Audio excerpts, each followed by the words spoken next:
Hello dear students, welcome to the next class. तो बच्चों, आज हम नया चैप्टर शुरू करने जा रहे हैं आपकी प्लस टू क्लास का, चैप्टर नंबर 13 प्रोबेबिलिटी।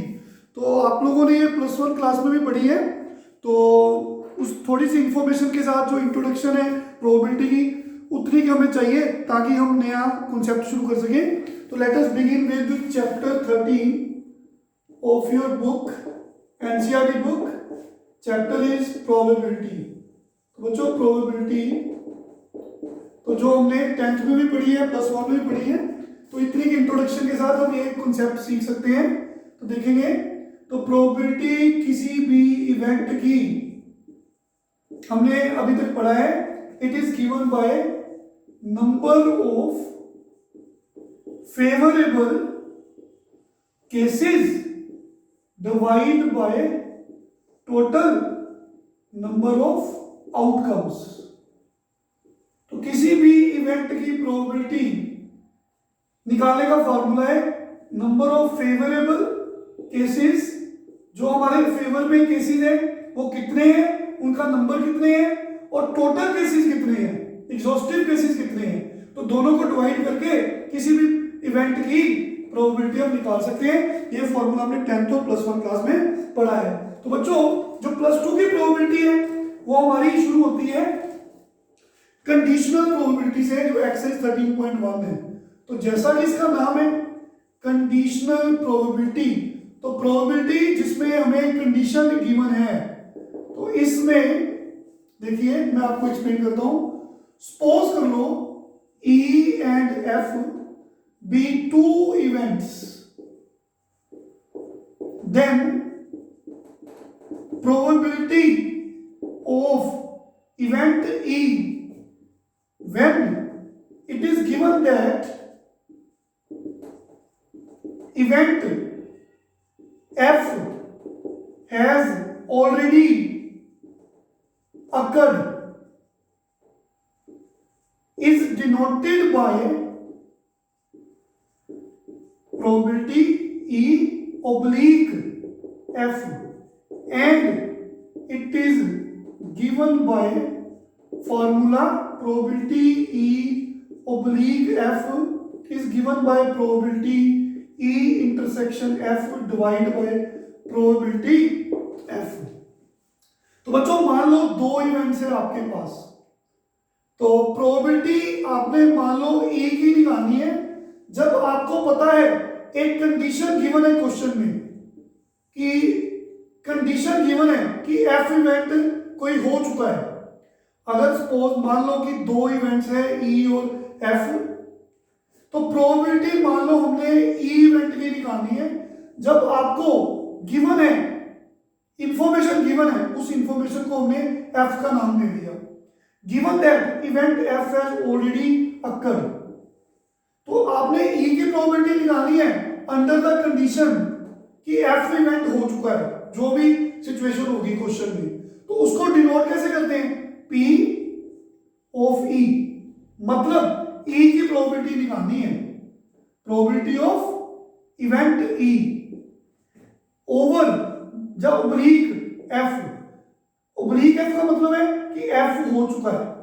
ये इंफॉर्मेशन, ये सिंबल हमें बताता है कि प्रोबेबिलिटी ऊपर वाले इवेंट की निकालो E की, और जो नीचे है स्लैश के ओब्लिक के, वो इवेंट हो चुका है। तो उसके लिए फॉर्मूला हम याद करेंगे, प्रोबेबिलिटी दोनों की इंटरसेक्शन की, कोई इंटरसेक्शन होता है common, common between E and F, divide by जो इवेंट हो चुका है उसकी प्रोबेबिलिटी से डिवाइड कर दो। इन द सेम वे कोई कहता है कि सर एफ ऑब्लिक ई का मतलब क्या है, तो ऊपर वाली चीज की प्रोबेबिलिटी निकालनी होती है, एफ की प्रोबेबिलिटी निकालनी है, गिवन है ई इवेंट हो चुका है। तो अगर ई इवेंट हो चुका है तो फॉर्मूला सेम है, एफ इंटरसेक्शन ई, वो तो सेम बात है, ई इंटरसेक्शन एफ, एक ही बात है ना। इंटरसेक्शन मतलब ई और एफ लिख लो, जो एफ और ई लिख लो, लेकिन नीचे किसकी प्रोबेबिलिटी आ रही है, जो इवेंट हो चुका है। तो बच्चों, मान लो कि दो इवेंट्स हैं ई एंड एफ, तो हमें ई की प्रोबेबिलिटी निकालनी है given that event F has already occurred. तो हम उस सिंबल को ऐसे लिखते हैं, प्रोबेबिलिटी ई ऑब्लिक एफ। ऊपर ई है नीचे एफ, जिसकी प्रोबेबिलिटी निकालनी है उसको ऊपर रखना है, जो चीज गिवन है उसको ओब्लिक के नीचे लिखना है। उसके लिए फार्मूला प्रोबेबिलिटी इंटरसेक्शन एफ, दोनों की इंटरसेक्शन डिवाइड बाय जो नीचे है, जो इवेंट हो चुका है। अगर एफ ओब्लिक ई है तो फार्मूला फिर ऊपर तो सेम ही रहेगा, नीचे क्या है, जो इवेंट हो चुका है उसकी प्रोबेबिलिटी। इसको समझने के लिए क्या मतलब क्या है इस चीजों का, हम क्वेश्चन में समझेंगे कंडीशनल प्रोबेबिलिटी कैसे पता लगता है। जैसे छोटी सी एग्जांपल देते हैं, भाई प्लेइंग कार्ड्स की बात कर रहे हो, तो मान लो मैं कार्ड्स, हम जानते हैं 52 कार्ड्स होते हैं, तो मैंने सपोज करो दो ब्लैक कार्ड्स निकालने हैं, तो कुछ कंडीशन साथ में है कि आपने एक कार्ड जब निकाला उसको रिप्लेस नहीं किया, एक पत्ता निकाला ब्लैक कार्ड उसको बाहर रख दिया, फिर दूसरा ब्लैक कार्ड निकालने जा रहे हो, तो दो इवेंट्स हो गए। पहला इवेंट क्या है कि मैंने एक ताश का पत्ता निकाला, तो क्या प्रोबेबिलिटी वो ब्लैक हो, हम जानते हैं ब्लैक 26 होते हैं ना बच्चों, और टोटल कितने होते हैं 52। जब दूसरा ब्लैक कार्ड निकालोगे तो बच्चों उसमें आपको पता है कि एक पत्ता जो है काला ब्लैक कलर का वो बाहर है, तो फिर आप इस इंफॉर्मेशन के साथ दूसरा ब्लैक कार्ड निकालोगे। तो मतलब आई मीन टू से कंडीशनल प्रोबेबिलिटी में हम किसी एक इवेंट की प्रोबेबिलिटी निकालते हैं व्हेन गिवन दैट एक इवेंट हो चुका है। तो हम इसके क्वेश्चंस करेंगे, आपको ये फॉर्मूला याद करना है, फिर धीरे धीरे प्रैक्टिस के साथ आपको ये अच्छे से समझ आ जाएगा। तो let us begin with exercise 13.1। Very first question is given that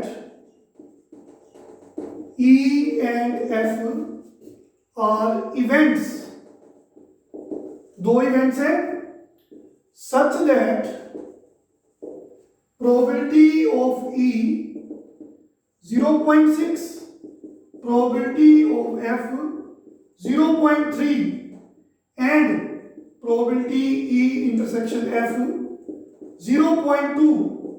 Find probability E oblique F, also find probability F oblique E। very easy question, फॉर्मूले बेस्ड क्वेश्चन है ये। तो बच्चों हमने प्रोबेबिलिटी E oblique F निकालनी है, हमें formula पता है कि ये कंडीशनल प्रोबेबिलिटी का फॉर्मूला है, ऊपर प्रोबेबिलिटी आएगी दोनों में इंटरसेक्शन कॉमन की प्रोबेबिलिटी, और नीचे प्रोबेबिलिटी किसकी आएगी, जो नीचे लिखा है F की प्रोबेबिलिटी। तो हमें इंटरसेक्शन की प्रोबेबिलिटी क्वेश्चन में गिवन है 0.2 और F की प्रोबेबिलिटी हमें गिवन है 0.3, तो 2/10 डिवाइड बाय 3/10, 10 से 10 कट गया, तो आंसर इज 2/3। सेकंड पार्ट, तो प्रोबेबिलिटी हमें F oblique E की निकालनी है, उसके लिए फॉर्मूला न्यूमरेटर सेम रहता है, डिनोमिनेटर में क्या आता है, जो ओब्लिक के नीचे हो उसकी प्रोबेबिलिटी, तो इंटरसेक्शन की प्रोबेबिलिटी 0.2 एंड E की probability 0.6, answer is 2/6 that is 1/3। Question number 1 complete हो गया। इस बार प्रोबेबिलिटी काफी इजी है, स्कोरिंग है, सो बड़े आराम से समझेंगे बच्चों। क्वेश्चन नंबर 2, कंप्यूट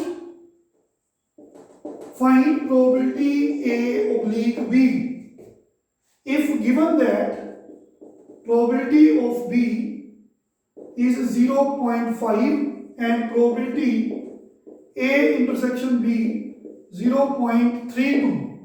तो बच्चों फॉर्मूला बेस्ड क्वेश्चन है ये भी, हम जानते हैं A oblique B की probability is given by this formula, ऊपर दोनों की इंटरसेक्शन की प्रोबेबिलिटी आएगी, नीचे जो चीज गिवन है उसकी प्रोबेबिलिटी आएगी। तो बच्चों क्वेश्चन में हमें दोनों की वैल्यूज गिवन है, तो इसको सोल्व करेंगे, 32/100 पॉइंट को डाल दिया 5/10, इट कम्स टू बी, ये 0 से 0 कैंसिल हो गया, 2 5 the 10, 2 16 the, answer is 16/25। This is question number 2, very easy sums। Now we have question number 3। Question 3, if given that probability of A 0.8, probability B 0.5 and probability B oblique A 0.4. Find वो जो 3 parts है question में, first part में intersection की probability पूछी है, second part में A oblique B की प्रोबेबिलिटी पूछी है, थर्ड पार्ट में A यूनियन B की प्रोबेबिलिटी पूछी है। तो ये तो यूनियन +1 क्लास में पढ़ा था हमने, तो आपको फिर से बताएंगे हम। तो देखिए फर्स्ट पार्ट में तो गिवन क्या है, प्रोबेबिलिटी A, और क्या गिवन है, प्रोबेबिलिटी B, और क्या गिवन है, प्रोबेबिलिटी B oblique A। तो what is the formula for probability B oblique A? तो दोनों की इंटरसेक्शन तो आनी है, पर नीचे क्या आएगा, जो चीज गिवन है, गिवन क्या होती है, ओब्लिक के नीचे, तो A की प्रोबेबिलिटी बच्चों गिवन है, तो ये नीचे आएगी। तो probability A intersection B cross multiply किया बच्चों मैंने लाइक दिस, तो प्रोबेबिलिटी A इंटरसेक्शन B, हमें प्रोबेबिलिटी A की वैल्यू 0.8 गिवन है, मल्टीप्लाई करेंगे तो 0.32, तो देयरफॉर फर्स्ट पार्ट का आंसर इंटरसेक्शन की प्रोबेबिलिटी पूछी थी वो हमें मिल गई। Second part it is asking for probability A oblique B, तो इसके लिए फॉर्मूला क्या बनेगा, ऊपर आएगी इंटरसेक्शन की प्रोबेबिलिटी, नीचे आएगी B की प्रोबेबिलिटी। तो इंटरसेक्शन की प्रोबेबिलिटी अभी तो निकाली है बच्चों, तो प्रोबेबिलिटी B की कितनी है 0.5, तो फाइनल आंसर इज 32/100 इंटू 10/5, अभी तो निकाला ऐसा सब, ठीक है, 2 5 था, 2 16 था, तो 16/25, दिस इज सेकंड पार्ट। अब हमें निकालना है प्रोबेबिलिटी, हाँ जी बच्चों थर्ड पार्ट, तो प्रोबेबिलिटी A यूनियन B, याद करेंगे प्रोबेबिलिटी A यूनियन B का फार्मूला ये +1 में हमने पढ़ा था, चलो फिर से बता देते हैं। Probability A union B is given by probability A plus probability B, ये फॉर्मूला याद करेंगे पुटिंग द वैल्यूज। तो प्रोबेबिलिटी A हमें गिवन है 0.8, प्रोबेबिलिटी B गिवन है 0.5, इंटरसेक्शन की प्रोबेबिलिटी अभी निकाली है 0.32, इनको प्लस किया और इसमें से माइनस करेंगे लाइक दिस, 10 में से 2 है 8, तो ये 9, 0.98 is the answer of third part. तो बच्चों क्वेश्चन नंबर 3 कंप्लीट किया है, तो काफी इजी क्वेश्चन है ये तो। कम टू क्वेश्चन नंबर 4, सभी सम्स करेंगे हम लोग। तो question 4, find probability A union B if 2 times probability A is equal to probability B equal to 5/13. Also given that probability A oblique B is 2/5, तो सबसे पहले जो गिवन है 2 times probability A equal to probability B equal to 5/13, तो बच्चों हमने second और third को इक्वल किया तो हमें प्रोबेबिलिटी B की मिल गई। फिर हमने फर्स्ट को थर्ड के इक्वल किया और ये जो 2 है वो 13 के पास ले गया, 13 to the 26, तो प्रोबेबिलिटी A की मिल गई। हाँ जी बच्चों, और हमें क्या गिवन है, जो चीज गिवन है उसको यूज करेंगे प्रोबेबिलिटी A ओवर B की। तो इसके लिए फॉर्मूला हमें पता है, हमने फॉर्मूला अप्लाई किया, तो बच्चों क्रॉस मल्टीप्लाई किया, प्रोबेबिलिटी B को 2.5 के साथ मल्टीप्लाई करा दिया, तो इससे फायदा क्या होगा, हमें प्रोबेबिलिटी B तो पता है 5/13, 5 से 5 कैंसिल, 2/13, तो हमारे पास प्रोबेबिलिटी A इंटरसेक्शन B की वैल्यू 2/13 मिल गई। लेकिन हमें निकालना क्या है, प्रोबेबिलिटी A यूनियन B, तो उसके लिए formula probability A plus probability B minus probability A intersection B। तो प्रोबेबिलिटी A कितनी हमने अभी निकाली 5/26, प्रोबेबिलिटी B कितनी निकाली 5/13 और इंटरसेक्शन की प्रोबेबिलिटी 2/13। तो एलसीएम लेंगे 26 एलसीएम, यहाँ पे 10, यहाँ पे 4, 15 - 4 11/26 इज द आंसर। तो बच्चों क्वेश्चन 4 की है, फिफ्थ क्वेश्चन एग्जैक्टली सेम है, आप खुद ट्राई करेंगे। नेक्स्ट लेक्चर से आगे शुरू करेंगे हम। Thank you very much, take care.